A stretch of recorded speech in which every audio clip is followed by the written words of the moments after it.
தலைப்பு: சமய சாத்தியத்திற்கு முறையான தியாகம். பகுதி 1. கதை. பழமையான தமிழ்நாட்டின் ஒரு சிறிய கிராமத்தில் அருணாசலம் என்ற ஒரு பக்தர் வாழ்ந்தார்.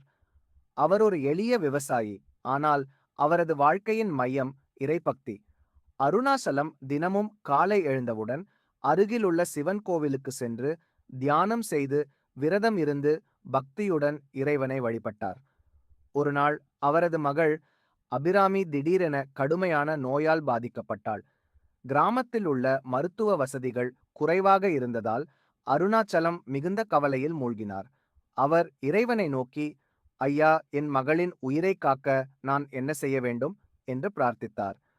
அந்த இரவு அருணாச்சலத்துக்கு ஒரு கனவு வந்தது.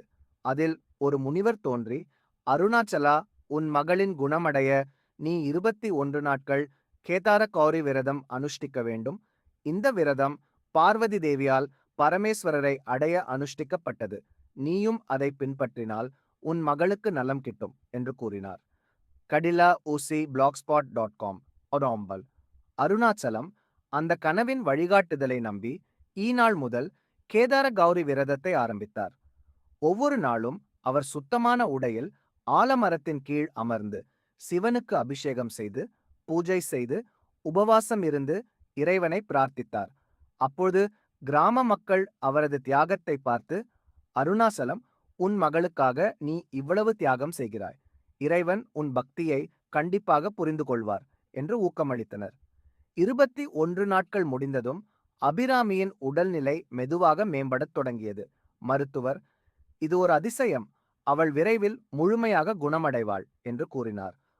அருணாச்சலம் தனது மகளின் குணமடைதலை தனது இறைபக்திக்கும் கேதார கௌரி விரதத்தின் சக்திக்கும் அர்ப்பணித்தார்.